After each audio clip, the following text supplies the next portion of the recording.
Let's do it. We're gonna have multiple cameras, multiple angles. Cool. Awesome. Sorry. Maybe I'll put the fluffy here, or is it That's right good. there? That's Yeah, cool. All right, perfect. cool. Let's do it. You know, like yesterday, I was like, oh no, I'm gonna go talk to you. I'm like, I was gonna go train legs actually, but I'm like, Did you train them? No, I'm eating chest, Oh, bro. man, I gotta they're train soft. the What are you chest. doing? Gotta train the chest. Did you train the chest? Hey, shit. A little bit of a pump. He's got a going. big chest there. Get God in there, damn, get in bro. there. Oh, I see you, boy. Right, Very so well. it's an honor. My name's Ivan. Pleasure's all mine. Nice This to is meet you, John's brother. curated. How are you, boys? So, what did you think of the movie? What's your impressions? Man, honest, I know it's going to sound biased because it's me, but it was fucking phenomenal, man. Yeah. Like 10 out of 10, nailed it out of the ballpark.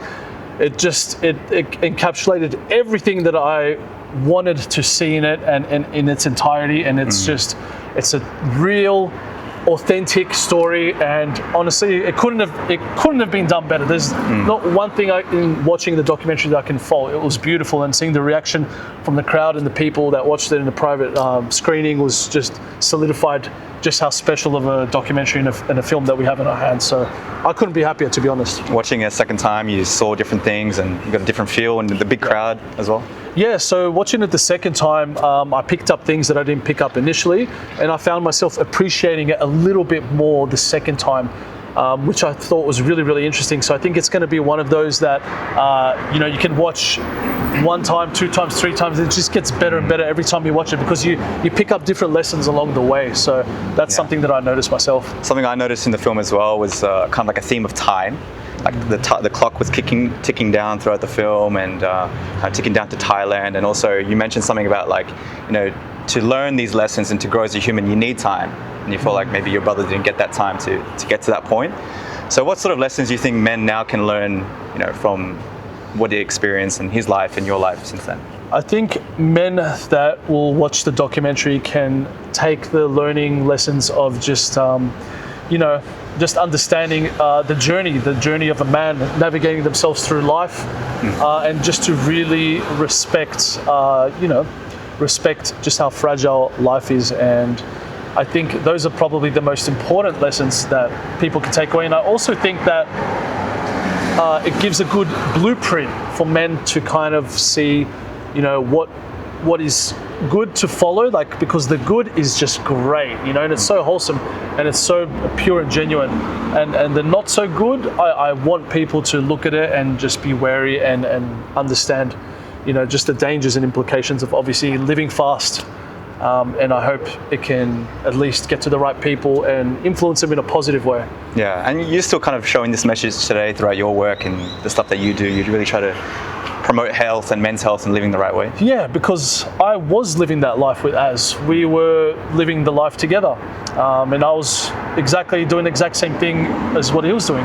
Living fast, partying hard, I was just, I don't know why, I was just maybe the lucky one where everything was fine, but God knows that I could have been gone anytime soon. Crazy life I lived and all the crazy shit I did. So now growing up as a man, as a 40-year-old man, I've learned a lot of things along the way, and I've learned to respect my body and to also turn to a more longevity kind of route and implore and encourage young men to also do the same.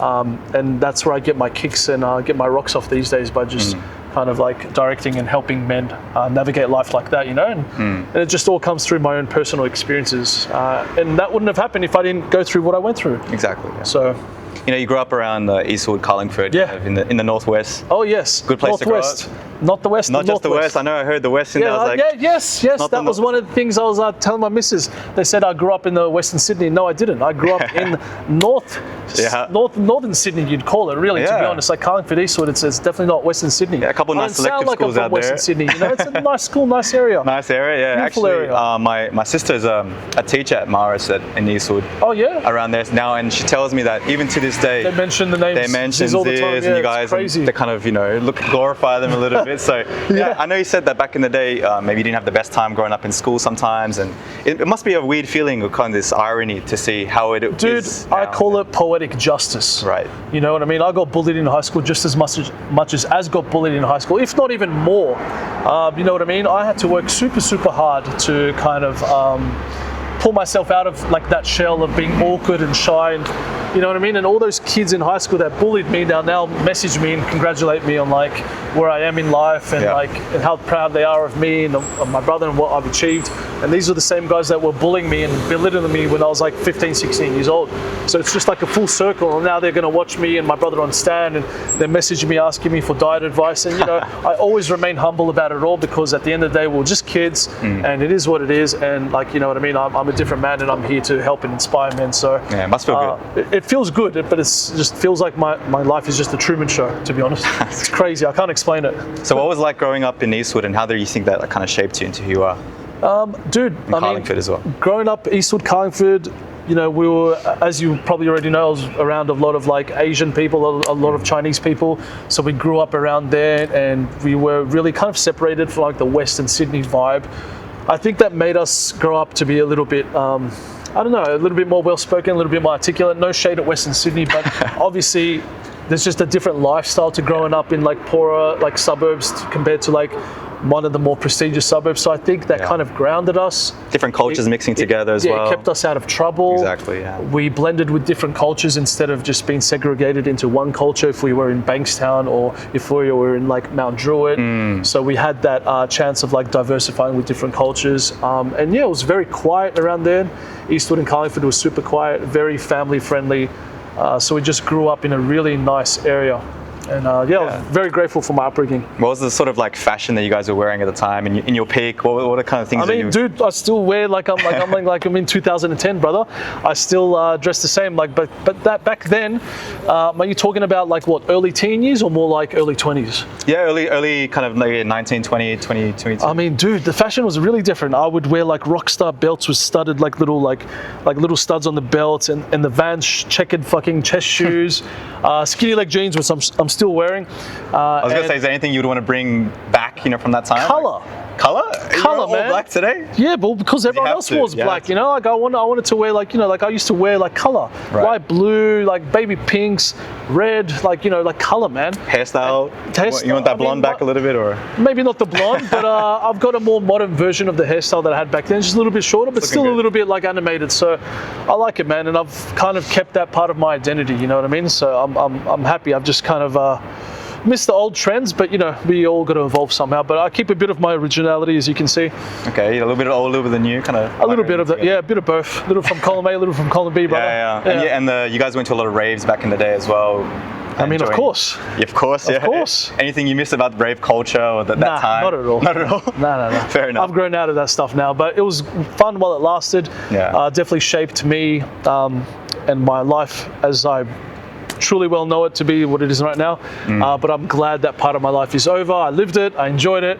Life is all about evolution, and now it's always on to bigger and better things. Even today when I'm at the gym, I'm still thinking, man, I've got to get shredded for stereo, even though how's that going for you? It's never coming back. How's that going for you? Oh, you know, I've got a while to go. I can help you, brother. I can help you, brother. I'd love to coach you, man. I only have 5 at a time, I heard you. Say again? Only take 5 guys at a time, I heard. 5 guys? I'll take 6, brother. I'll make it 6 for you. How about that? We also, we had some shoes as well we wanted to hand you from our friends from Foot Locker. I'm not sure where they are right now.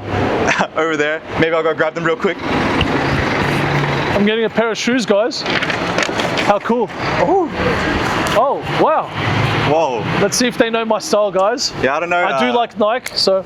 Yeah, our friends from Foot Locker got you some of these, some white, Oh, TNs. Oh my God. Wow, man. I hope they're my size. What are they? 10 and a half? 10 and a half. US? Exactly my size. Oh my God. What a coincidence. I might have to pop these out and wear them just for some nostalgia. Thank you so much, brother. They were the last ones they had. That's really nice of you guys. Feel lucky. I haven't seen these ones before either. They're the Mercuries, I believe. Yeah. God, these are beautiful. Thank you so much, man. No worries. That's really awesome of you guys. Thank you. I'm not sure if the Timberlands, you know, can get a break. Definitely can't mix and match with this, but I'll tell you what, next time I'll wear the short shorts and maybe the Nautica polos, I'll chuck these bad boys on for you guys. Thank you so much, man. This is really nice for you guys. And lastly, just want to say thank you, I guess, for all that you've done over the years, and you know, the inspiration that you are to people from Sydney and people around the world. But it's so strange to see as well, like globally, the impact that you've had. And as guys, you know, we're in high school at the time when this is all kind of popping off, and it's so awesome to see your growth and, you know, your perseverance as a person pushing through. Brother. Thank you, brother. And yeah, you're an inspiration to us also. Thank you, man. You're gonna make me cry. It means a lot, bro. Thank you. God bless you, man. And thank you for this interview, guys. Thank you. I got a pair of shoes. Let's go. Yeah. All right, sweet. Thank you, bro. Yeah, thank you, man. That was great. Where can I find this? John's curated. Yeah, on Instagram. Yeah. Cool, man. It's after the